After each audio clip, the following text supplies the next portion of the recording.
오늘 보신 하나님의 말씀은 로마서 1장 16절에서 17절에 있는 하나님의 말씀입니다. 로마서 1장 16절에서 17절에 있는 하나님의 말씀 우리 다 같이 읽겠습니다. 제가 읽겠습니다. 내가 복음을 부끄러워하지 아니하노니 이 복음은 모든 믿는 자에게 구원을 주시는 하나님의 능력이 됩니다. 먼저는 유대인에게요 그리고 헬라인에게로다. 복음에는 하나님의 의가 나타나서 믿음으로 믿음에 이르게 하나니 기록된 바 오직 의인은 믿음으로 말미암아 살리라 한 것 같으니라. 때는 사도 바울이 제3차 전도여행을 끝마친 무렵이었습니다. 그는 고린도라는 도시에서 머물게 됩니다. 그는 그곳에서 겨울을 보내기로 작정을 합니다. 그러나 그것은 그가 단순히 겨울을 보내고 쉬려고 그곳에 있었던 것이 아니었습니다. 그는 그것보다 더 중요한 목적이 있었습니다. 그것은 그가 편지를 쓰는 일이었습니다. 그 당시 사도 바울은 50대 중반인지라 눈이 희끗하고 눈이 잘 보이지 않았습니다. 그래서 그는 더둘로라는 대필인을 불러서 한자 한자 받아 적게 합니다. 그리고 이 편지를 다 쓴 후에 여집사 베베를 불러서 이 편지를 로마에 가져다 주라고 말합니다.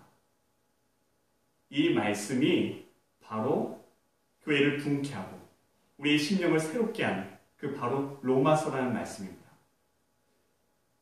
어거스틴, 루터, 그리고 존 웨슬리까지 많은 하나님의 사람들은 이 로마서를 통해서 그들의 심령이 새롭게 되었습니다. 교회를 새롭게 하고 우리의 영혼에 구원의 감격을 준 그 말씀이 바로 이 로마서라는 것입니다. 그러므로 오늘 우리는 이 로마서의 말씀을 통해서 우리의 영혼을 새롭게 하고 우리에게 구원의 감격을 주고 우리의 교회를 변화시키는데 우리는 이 로마서의 말씀을 들어야 한다는 것입니다. 그렇다면 신앙의 침체에 빠진 영혼의 생기를 불어넣고 우리 영혼을 새롭게 하는 이 로마서의 핵심 가운데 오늘 읽은 말씀인 1장 16절에서 17절은 핵심에 되는 그런 부분입니다. 우리 다시 한번 읽겠습니다. 16절 17절 내가 복음을 부끄러워하지 아니하노니 이 복음은 모든 믿는 자에게 구원을 주시는 하나님의 능력이 됩니다. 첫째는 유대인에게요 그리고 헬라인에게로다. 복음에는 하나님의 의가 나타나서 믿음으로 믿음에 이르게 하나니 기록된 바 오직 의인은 믿음으로 말미암아 살리라 함과 같으니라. 여러분 과일의 원액을 드셔보셨습니까? 여러분 과일의 원액을 드셔보셨습니까? 우리가 과일의 원액을 드셔보시면 알듯이 그 과일의 원액은 그것의 핵심이 되는 부분입니다. 저도 신혼여행 가서 망고 주스를 그 원액을 먹었을 때 그 맛을 잊을 수가 없어요. 바로 오늘 읽은 로마서 1장 16절 17절 말씀이 바로 로마서를 쭉 짜면 그 핵심이 되는 그 말씀이라는 것입니다. 내가 복음을 부끄러워하지 아니하노니. 우리 다시 한번 읽겠습니다. 내가 복음을 부끄러워하지 아니하노니. 여러분 누가 이 말을 했습니까? 바울이 했습니다. 바울은 복음을 부끄러워하지 않았습니다. 그런데 이 말씀은 어떤 의미에서 참으로 이상하게 들립니다. 여러분 이상하지 않으세요? 저만 이상한가요? 바울은 내가 복음을 부끄러워하지 아니하노니라고 말하고 있는데 이 말은 참으로 이상한 말이에요. 왜냐하면 복음은 본질적으로 부끄러운 것이 아니기 때문입니다. 이것은 마치 이런 그림과 같습니다. 굉장히 존경스러운 아버지를 둔 아들이 있었습니다. 그 아버지는 인류대학을 나와서 대기업의 임원이고 그리고 많은 자선 사업을 해서 사회적으로도 저명한 그런 사람이었습니다. 그런데 이 아들이 이 사람에게는 있는데 그 아들의 문제는 하나였습니다. 그것은 다름 아닌 아버지를 부끄러워한다는 것입니다. 아버지가 매일 아침 벤츠로 좋은 고급차로 아들을 학교에다 데려다 줍니다. 그런데 아들은 이것이 부끄럽습니다. 아버지가 자선사업을 많이 해서 그래서 사회적으로 저명한데 아들은 그것이 부끄럽습니다. 여러분 경제적으로 부유하고 자선사업을 많이 한 아버지를 둔 것이 부끄럽습니까? 그럴 사람은 없습니다. 왜냐하면 이것은 어떠한 의미에서 자랑스러운 것이지 부끄러운 것이 아니기 때문입니다. 복음도 마찬가지입니다. 복음은 자랑스러운 것이지 결코 부끄러운 것이 아닙니다. 부끄럽지 않은 복음을 바울이 부끄럽다고 말하는 것 자체가 사실은 조금 이상한 것입니다. 그것은 앞에서도 말했듯이 내가 아버지가 부유하고 저명한 것을 부끄러워하지 아니하노니 라고 말하는 것과 비슷한 의미이기 때문입니다. 내가 복음을 부끄러워하지 아니하노니, 이 말은 모순이 있다는 것입니다. 사랑하는 여러분, 그렇다면 왜 바울은 이렇게 부끄럽지 않은, 본질적으로 부끄럽지 않은 이 복음을 부끄럽지 아니하노니라고 말했을까요? 그것은 바울에게서는 복음이 부끄러운 것이 아니었지만 세상에서는 복음이란 부끄러운 것이기 때문입니다. 세상에서 복음은 부끄러운 것입니다. 미련한 것입니다. 세상에서는 복음이 전혀 이해가 되지 않습니다. 세상에선 복음이란 그런 것입니다. 여러분, 요즘 안타까운 일이 있습니다. 한국 사회를 볼 때 참으로 안타까운 일은 안티 크리스천들이 기독교를 정당하지 못하게 비판하는 것입니다. 사실 이러한 일들은 한국뿐만 아니라 전 세계적으로 있는 추세인 것 같습니다. 안티 크리스천들이 기독교인들을 부당하게 공격하고 기독교를 비판합니다. 그러나 역사를 쭉 돌아보면 이것은 결코 이상한 일은 아닙니다. 왜냐하면 기독교의 역사상 이것은 항상 있어왔던 일이기 때문입니다. 그래서 바울은 고린도전서 1장 22절 24절에 이렇게 말씀합니다.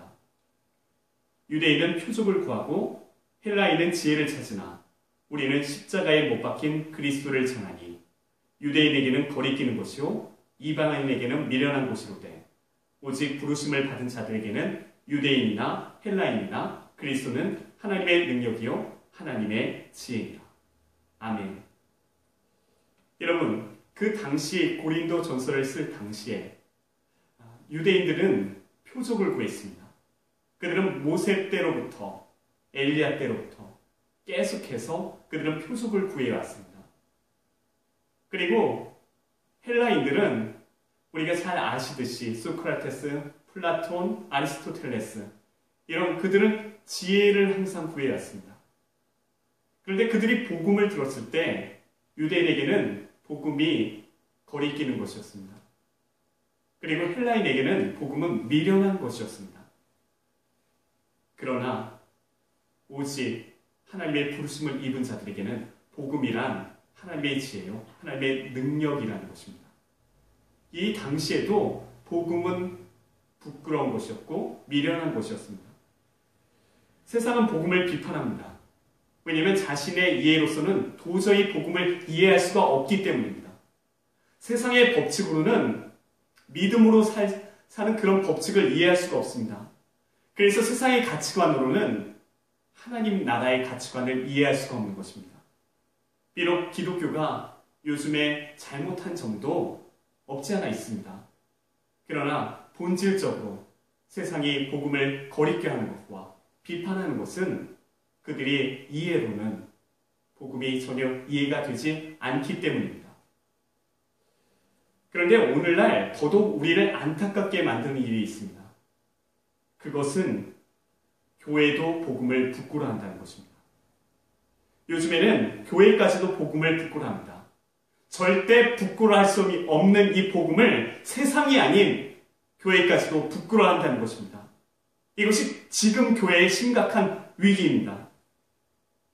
여러분, 현대 교회는 마케팅을 부끄러워하지 않습니다. 그러나 복음을 부끄러워합니다. 오늘날의 많은 교회들은 교리보다는 교회의 성장을 추구합니다. 진리보다는 실용성을 강조하고 있다는 것입니다. 교인의 영적 양육을 하기보다는 교인을 즐겁게 해주는 그런 농담 따먹기만 하고 있는 것입니다. 그리고 요즘에 교인들은 목회자보다도 오히려 경영인을 더 좋아합니다. 사도 바울의 말을 빌리자면 그들은 이렇게 말할 것입니다. 내가 세상의 유행을 부끄러워하지 아니하노니, 내가 세상의 마케팅을 부끄러워하지 아니하노니, 내가 긍정의 힘을 부끄러워하지 아니하노니. 한 베스트셀러 작가는 이렇게 썼습니다. 금세기의 남은 기간 동안 이 나라의 영적 건강의 변화를 일으키기 위해 교회가 할 일은 바로 마케팅 오리엔테이션을 개발하는 것이라고 믿는다. 그리고 그 책에서 또 말하길 미국 교회에 관한 자료와 활동을 꼼꼼히 연구한 것을 기초로 하여 내가 주장하는 바는 교회를 괴롭히는 주된 문제는 교회가 마케팅 지향으로 된 환경에서 마케팅 지향을 수용하지 못한 데 있다는 것이다. 여러분, 마케팅 전문가는 교회에 거치는 것을 약화시켜야 된다는 것입니다. 교회에서 복음을 전하는 것이 아닌 심리학을 전할 때가 있습니다. 복음을 전하는 것이 아닌 긍정의 힘을 전할 때가 있습니다. 때로는 자기 경영서, 셀프 헬프북을 가지고 나와서 그것으로 설교를 대신합니다.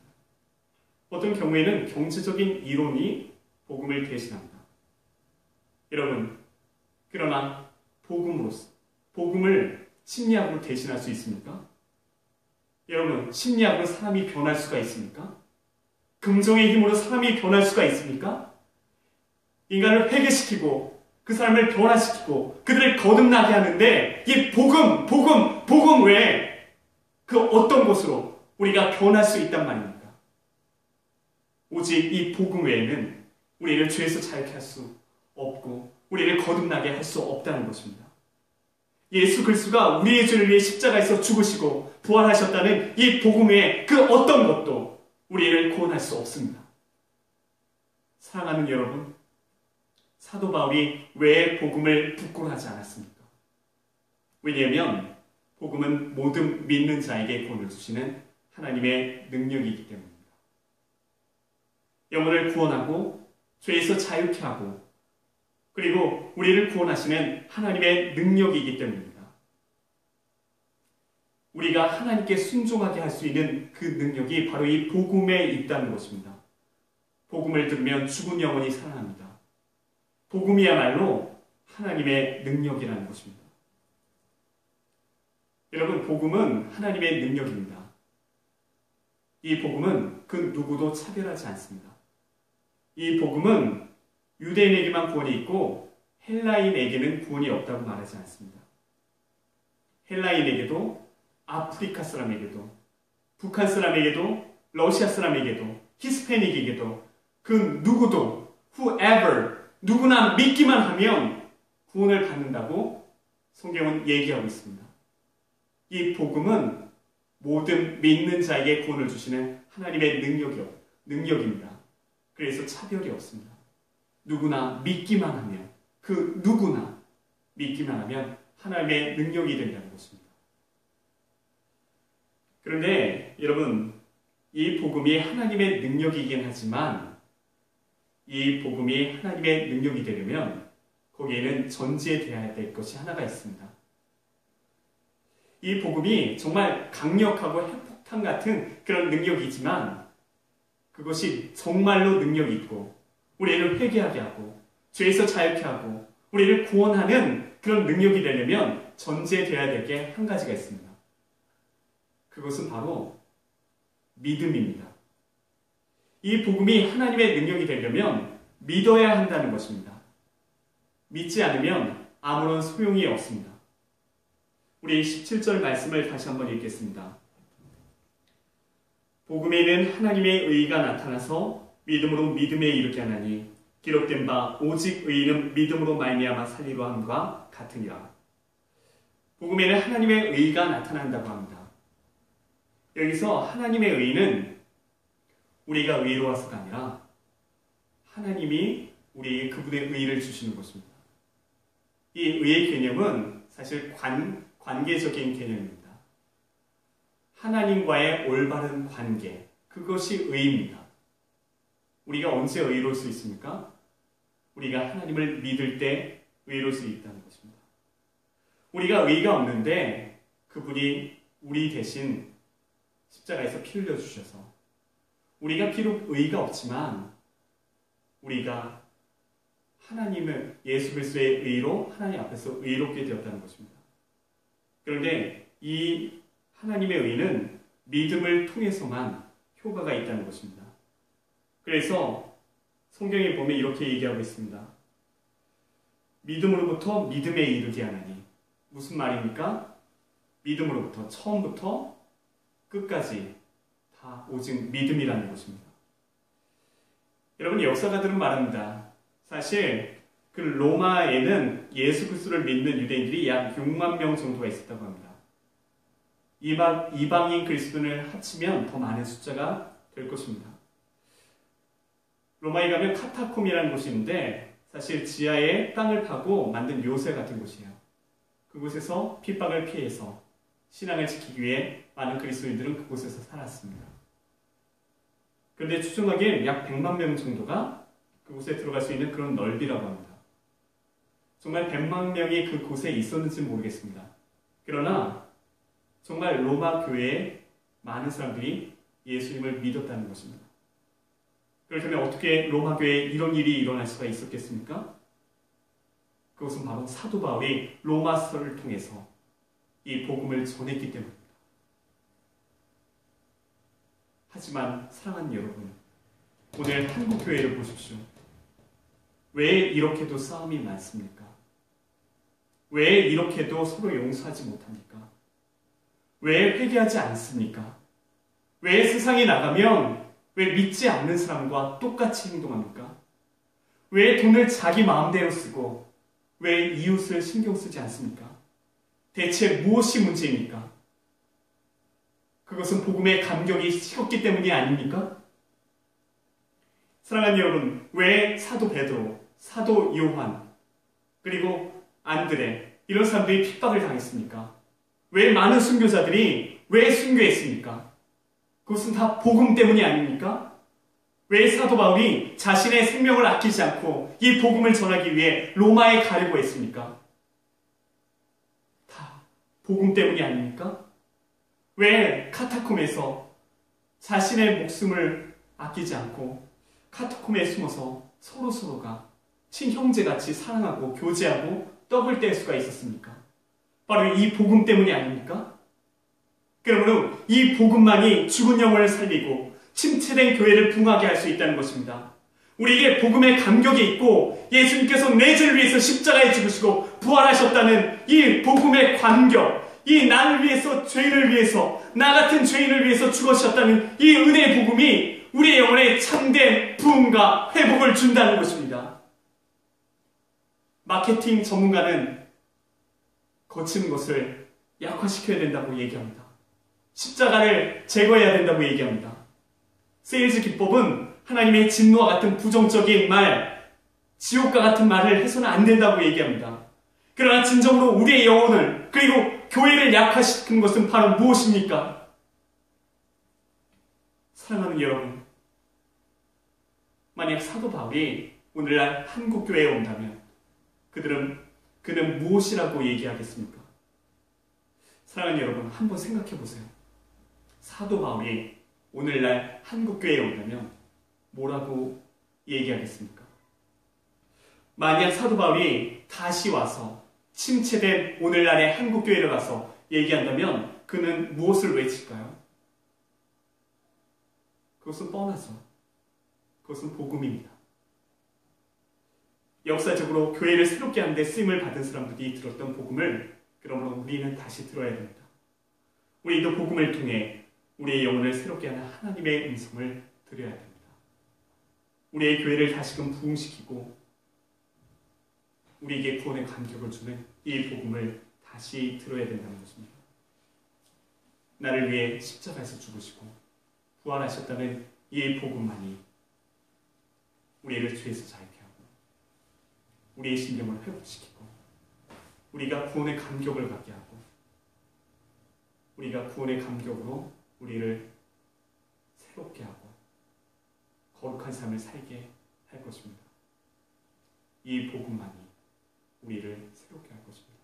이 복음으로 새롭게 되는 저와 여러분이 되길 예수님의 이름으로 축원합니다. 기도하겠습니다. 사랑하는 하나님의 아버지, 우리에게 이 복음을 통해서 구원의 감격을 얻게 하시니 감사를 드립니다. 우리가 구원의 확신 가운데 아버지 하나님 고뇌 감격을 가지고 내가 주님을 위해서 어떻게 살아야 될지 우리가 그것을 항상 마음에 두고 거기에 마음을 쏟고 거룩한 삶을 살아가는 우리 모두가 되게 하여 주옵소서. 예수님의 이름으로 기도합니다.